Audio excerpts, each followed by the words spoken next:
आपको बताने जा रही हूँ 7 मूल मंत्र जो आपको आपके प्रश्न जो परीक्षा के दौरान आपको तैयारी करने में मदद करेंगे।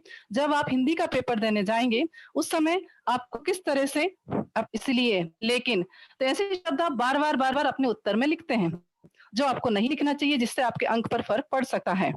तो ये आपका पहला मूल मंत्र था, किसी भी शब्द की पुनरावृत्ति या रिपीट या दोबारा आपको शब्दों को नहीं लिखना है, बार-बार आपको नहीं लिखना है। दूसरा आपका है कि भाव को समझें। हिंदी भाषा कोई विषय नहीं है, हिंदी एक भाव है। बाकी विषय में आपको भाव नहीं आते, लेकिन हिंदी में आप भाव को समझ के लिख सकते हो। जब तक आप हिंदी को समझेंगे नहीं, तब तक आप हिंदी को पढ़ नहीं सकते, क्योंकि हिंदी जो होता है भावों का विस्तार होता है।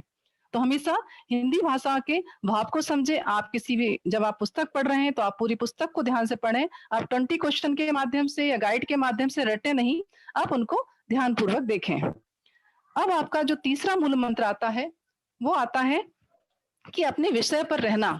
जब आप किसी भी प्रश्न का उत्तर लिखने जा रहे हैं, तो हमेशा अपने विषय पर रहिए। कई बार आपसे पूछा जाता है कि पल्लवन किसे कहते हैं, इसके गुण लिखिए। तो आप पल्लवन की विशेषताएं, पल्लवन के प्रक्रिया, पल्लवन की सावधानियां आप पूरा लिख देते हैं, जबकि आपको ऐसा नहीं करना, उससे पूरा खिचड़ी बन जाता है और उत्तर समझ में नहीं आता है। तो आपको हमेशा ये ध्यान रखना है कि आप जो भी उत्तर लिख रहे हो, आपसे प्रश्न में क्या पूछा गया है, उस संक्षिप्तता का ध्यान रखें, सरल और सहज शब्दों में लिखें। क्योंकि कई बार आपके मन में ये वो होती है कि आप जितने पेज भरेंगे उतने ज्यादा आपको नंबर मिलेंगे, जबकि ऐसा नहीं है। आपकी प्रश्न की मांग क्या है, प्रश्न आपसे क्या चाह रहा है, आपको सिर्फ उतना ही लिखना है, उससे ज्यादा आपको नहीं लिखना है कभी भी। आपको अगर पूछा है कि वाक्य की परिभाषा लिखिए और सरल वाक्य के उदाहरण बताइए, तो आपको सिर्फ 2 ही बताना है, आपको पूरा विस्तृत रूप में नहीं जाना है। तो हमेशा ये मूल मंत्र याद रखें कि अपने विषय पर रहें।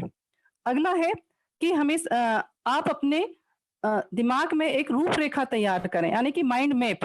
अपने दिमाग में जो भी उत्तर आप लिखने जा रहे हैं, उसको ये देख लें कि मुझे इस उत्तर में देना क्या-क्या है। एक इंडेक्स जिसे बोलते हैं, इंग्लिश में, हिंदी में बोलते हैं अनुक्रमाणिका, या आप अपने मन में एक रूपरेखा तैयार कर लें कि मुझे इस परिभाषा बताना है, इसमें अर्थ बताना है, इसमें विशेषताएं बताना। इससे ज्यादा मुझे कहीं और नहीं जाना है। उससे क्या होगा कि आपका समय की बचत होगी, आप बहुत बेहतर तरीके से लिख पाएंगे अपने शब्दों को।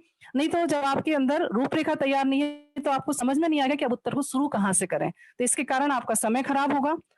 परीक्षा में वैसे ही आपके पास समय कम होता है। तो आप इस तरफ ध्यान दें कि आप अपने दिमाग में एक माइंड मैप तैयार करें, एक रूपरेखा तैयार करें उत्तरों को देने से पहले।